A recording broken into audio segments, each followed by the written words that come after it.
ایران کا ایک شہر ہے کرمان، وہاں پہ ایک شخص ہے حاج ماشاءاللہ، غالباً اب بھی زندہ ہے۔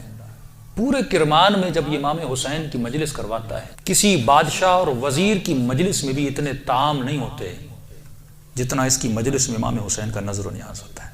ہمارے ایران کے استاد کہتے ہیں کہ جب میں ان سے ملنے گیا اور اسی نیت سے ملنے گیا کہ پوچھوں تو صحیح آپ کے پاس اتنا پیسہ آتا کہاں سے کہ آپ امام حسین کے اتنے سفرے اور اتنے طعام لگاتے ہیں۔ جب ملنے گیا تو کہا کہ بوڑھا سا تھا 70 ایئرز کا، چہرے پہ عجیب نورانیت تھی، اور بیٹھا اور مجھے کہنے لگے کہ آج تک حسین کی میں نے جب بھی نیاز کیا میں نے جیب سے ایک پائی نہیں لگائی، مجھے نہیں پتا یہ کہاں سے آتا ہے، کون دے کر جاتا ہے، کہ پھر بھی یہ کیسے ہوا؟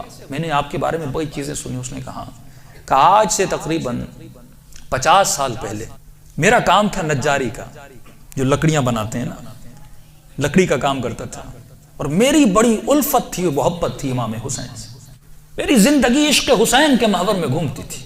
میں لکڑی کا کام تو کرتا تھا لیکن میں بڑی محنت کر کے لکڑی کے ممبر بناتا تھا حسین کے لیے، مسجدوں کے لیے ممبر بناتا تھا، تعزیہ بناتا تھا، تابوت بناتا تھا، علم بناتا تھا، جس بھی مسجد کا کام ہو سب سے پہلے وہ کرتا تھا۔ پورا سال میری یہ روش تھی، مسجدوں میں ممبر دینا، تعزیہ دینا، حسین سے عشق تھا۔ اس کے ساتھ ساتھ تھوڑے تھوڑے ہاسپٹلز کے کام بھی کرتا تھا۔ ایک دن کام کرتے کرتے اچانک مجھے اپنی کڈنیز میں بہت تکلیف ہوئی، میں نے درد کو دیکھے اندیکھی کر دی، 2-3 ہفتے گزرے، تکلیف بڑھتی گئی، یہاں تک ایک دن اتنی تکلیف ہوئی میں بے ہوش ہو کے گر گیا۔ مجھے ہاسپٹل لے جایا گیا، ڈاکٹرز نے مجھ سے کہا کہ کب سے تکلیف ہے؟ میں نے کہا 2 ہفتے سے تکلیف پڑ گئی ہے۔ انہوں نے کہا جلدی جا کر اپنے یورین کے ٹیسٹ دو۔ جب یورین ٹیسٹ دینے گیا تو میرا یورین ہی نہیں آ رہا تھا۔ پھر ڈاکٹر نے ایک انجیکشن لگا، کہا آج کے بعد گھر چلا جا، نہ تجھے چلنا ہے نہ تجھے کام کرنا ہے، بس بستر پہ سیدھا ہو کے لیٹ جا۔ کہ جب گھر پہنچتے پہنچتے میرے پاؤں پھول گئے۔ اور کہتا ہے کہ مولانا اس دن کا سونا 4 سال تک میں اسی طرح بستر پہ سویا رہا، بدن پھول گیا، نہ ہاتھ ہلا سکتا ہوں نہ پاؤں ہلا سکتا ہوں، یہاں تک کہ میں نے آنکھوں سے دیکھنا بھی چھوڑ دیا، بس مجھے کانوں سے آوازیں سن جاتی تھی۔ جب اس تکلیف میں پہنچا نا، اپنے جتنے رشتہ دار تھے سب چھوڑ کے چلے گئے۔ ایک میری بوڑھی ماں تھی، لوگ میرے قریب نہیں آتے تھے کہ یہ بیمار ہے اس کے قریب نہیں جاؤ، لیکن میری بوڑھی ماں میری خدمت کرتی رہی۔ ماؤں کی قدر کرو جب تک زندہ ہیں۔ کہ اس ماں نے میری خدمت ایسے کی جیسے میں بچہ تھا۔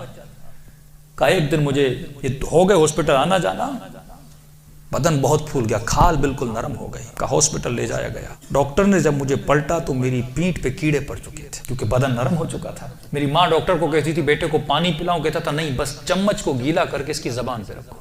کہا 4 سال میں نے وہ پیاس چکھی جس کو سوچ کے میں حسین پہ روتا تھا۔ شدت پیاس میں میں نے بس دل میں نے حسین حسین حسین کو، اپنے آقا کو، میں نے امید نہیں توڑی، حسن ظن تھا میرے آقا حسین پہ۔ کہ جب آخری دن ہاسپٹل میں گئے تو ڈاکٹر نے میری ماں کو کہا بس یہ چند دن کا مہمان ہے، اسے گھر لے جاؤ۔ یہ میں نے آواز سنی اور سنی تو میں رو پڑا۔ میں نے کہا امام حسین 4 سال سے آپ سے امید لگا کر بیٹھا، مولا کیا آپ کا عاشق اسی طرح مر جائے گا؟ دنیا کیا کہے گی؟ حسین کے ممبر بناتا تھا اور حسین نے اسے شفا ہی نہیں دی۔ کہ میری ماں نے گھر کے سرداب میں لا کر مجھے سلا دیا۔ کہ وہ دن تھے محرم کے دن، پہلی محرم ہوئی، میری ماں نے جلدی جلدی گھر میں صفائی کرنا شروع کی اور نیچے آئی کہنے لگی میرے لال محرم شروع ہو گیا ہے، اب میں تجھے حسین کے حوالے کرتی ہوں، میں جاتی ہوں مجلس سننے۔ کہتا ماں یہ کہہ کر چلی گئی، اس سرداب میں سو رہا تھا، 4 محرم کی رات آئی، آج بھی اس کا گھر موجود ہے، سب کچھ ہے۔ 4 محرم کی رات آئی، میں نے دیکھا کھڑکی سے ایک پرندہ اندر آیا۔ کہتے تب تک کان کام کرتے تھے لیکن جیسے یہ پرندہ آیا میری آنکھوں نے دیکھنا شروع کیا۔ لیکن یہ عجیب کبوتر تھا جس کے 3 پر تھے، سفید تھا، سبز تھا اور لال پر تھا۔ میں نے زندگی میں ایسا کبوتر دنیا میں کہتا میں نے نہیں دیکھا، پنجے اس کے لال تھے۔ آیا اور آ کر میرے سرانے پہ بیٹھ گیا۔ بیٹھنے کے بعد اس نے کلام کرنا شروع کیا، میرے کانوں میں آواز دے کر کہا تجھے پیاس لگی ہے، کچھ کھاؤ گے، کچھ پیو گے؟ کہا 4 سال سے زبانوں پہ تالا لگا تھا پر اب یہ تالا کھل گیا۔ میں نے کہا مجھے بہت پیاس لگی ہے، اتنے سالوں سے پیاسا ہوں۔ کہ پتہ نہیں اس کی چونچ میں کیا تھا، اس نے میرے منہ میں ڈالا، بس وہ بدن میں جانا تھا، ایک عجیب سی فرحت مجھے ملی۔ پھر وہ پرندہ اڑا اور اڑ کے سامنے کرسی تھی اس پہ بیٹھ گیا۔ اب میں کہہ رہا اپنے ذہن میں یہ کہہ رہا تھا کہ مولا حسین اگر تو نے بھیجا ہے تو یہ اڑ کے میرے پاس آئے گا یا میرے بستر کے نیچے جائے گا، اگر تو نے نہیں بھیجا یہ اڑ کے چلا جائے۔ کہ اتنا کہنا تھا، وہ پرندہ اڑا اور میرے بستر کے نیچے جا کر بیٹھ گیا۔ کہ بس اتنا ہوا، لیکن ابھی بھی بستر پہ لیٹا ہوا ہوں، لیکن تھوڑی فرحت مجھے مل چکی ہے۔ اب سوچ رہا ہوں یہ پرندہ کون ہے، کہاں سے آ رہا ہے۔ اتنے میں صبح ہوئی، میری ماں نیچے سرداب میں آئی اور اس کے ہاتھ میں رومال تھا۔ پہلے زمانے میں جب لوگ روتے تھے تو ایک رومال رکھتے تھے۔ کہ جلدی دوڑی دوڑی آئی اور گیلا سا رومال تھا، اس نے اس رومال کو میرے اوپر نچوڑنا شروع کیا۔ تو میں نے کہا کہ اماں یہ کیا ہے؟ کہا یہ حسین کے غم میں جو آنسو بہائے نا تیرے بدن پہ مل رہی ہو تاکہ خدا تجھے شفا دیتے۔ کہ یہ کہہ کر میری ماں چلی گئی۔ جیسے جا رہی تھی میں نے کہا اماں اگر زحمت نہ ہو، ایک کبوتر ہے اس بستر کے نیچے، اگر زحمت نہ ہو اس کے لیے تھوڑا دانہ اور پانی رکھ لو۔ ماں نے کہا کبوتر کہاں سے؟ کہا بس رکھ لو۔ کہ ماں آئی اور اس نے نیچے دانہ رکھا، پانی رکھا، چلی گئی۔ کہتے غالباً 10 محرم کا دن ہوا، عاشورہ کا دن ہوا۔ میں نے کہا مولا حسین آپ کی عاشورہ بھی آ گئی، اب بھی مجھے شفا نہیں دو گے؟ کہا رو ہی رہا تھا کہ اچانک میرے کمرے کا دروازہ کھلا اور میں نے ایک نورانی شخص کو اندر آتے ہوئے دیکھا۔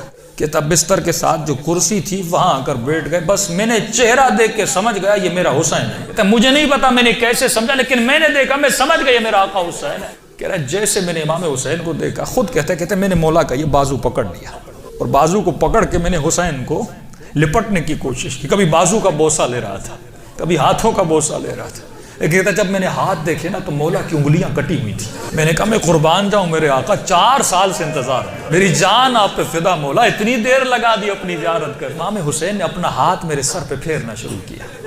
کہا آج ماشاءاللہ ہم آ گئے، ہمارا انتظار تھا، ہم آ گئے، تیرا انتظار ختم ہو گیا، بتا تجھے کیا چاہیے؟ میں نے کہا میں نہیں بتاؤں گا، آپ کو پتا ہے مجھے کیا چاہیے، آپ میرے حال کو دیکھ رہے، میں زبان سے کچھ نہیں مانگوں گا، آپ کو پتا ہے کہ مجھے کیا چاہیے۔ اتنا کہنا تھا، حسین نے میرے وجود پہ ہاتھوں کو پھیرنا شروع کیا، میرے ہاتھوں کو پھیرا، میرے کاندھوں کو پھیرا، میرے جسم پہ ہاتھ لگائے۔ کہا آج ماشاءاللہ جو تجھے چاہیے تھا حسین نے دے دیا۔ میں نے کہا آقا آپ کا بہت شکریہ۔ کہ مولا میں نے ایک نظر کی تھی۔ کیا کی تھی آج ماشاءاللہ؟ مولا میں نے نظر کی تھی اگر آپ مجھے شفا دیں گے میں 10 دن آپ کا نیاز کروں گا، 10 دن مجلس کروں گا اور 10 دن آپ کا نیاز کروں گا۔ امام حسین نے کہا آج ماشاءاللہ 10 دن اپنی طرف سے کرنا، 8 دن میری طرف سے کرنا۔ کہا مولا 8 دن کس چیز پہ؟ کہا آج ماشاءاللہ 10 دن تو حسین کے لیے کرے گا اور 8 دن میری طرف سے میری اماں زہرا کے لیے کرے گا۔ کہتا یہ کہہ کر حسین چلے گئے اور جب چلے تو میں رونے لگا۔ اتنے میں وہ پرندہ بستر کے نیچے سے نکلا اور اس نے پرواز کرنا شروع کی۔ کہتا مجھے نہیں پتا وہ پرندہ پڑھ کیا رہا تھا، حسین آواز میں کچھ کہہ رہا تھا۔ آواز سن کے میری ماں دوڑتی ہوئی نیچے آئی، اسی نیچے آئی، لیکن دہشت اتنی تھی اس آواز میں، میری ماں اندر نہیں آ رہی تھی، پیچھے سے کہہ رہی تھی ماشاءاللہ یہ کمرے میں آوازیں کیسی ہیں۔ میں رو کر کہہ رہا تھا اماں اندر آ جاؤ، حسین نے مجھے شفا دے دی۔ یہ بوڑھی ماں دوڑی دوڑی آئی، کبھی دائیں دوڑ رہی ہے کبھی بائیں دوڑ رہی ہے، کہاں ہے میرا آقا حسین؟ کہا میں بستر پہ بیٹھا تھا، وہ سوجن ہر چیز ختم ہو گئی، کہ یہاں تک وہ کبوتر پرواز کر کے چلا گیا۔ یہ بوڑھی کبھی کرسی کے بوسے لے رہی ہے، کبھی بیٹوں کے ہاتھوں کو چوم رہی ہے، یہاں میرے حسین کے ہاتھ لگے تھے۔ روتی ہوئی جب صحن میں آیا، ہمسایوں نے سمجھا یہ مر گیا ہے، دوڑے دوڑے آئے کہ ماں رو رہی ہے شاید بیٹا مر گیا، لیکن جب پہنچے کیا دیکھا، اسے حسین نے زندگی عطا کر دی تھی۔ عزیزو جب یقین ہو نا، یقین نہ ٹوٹے۔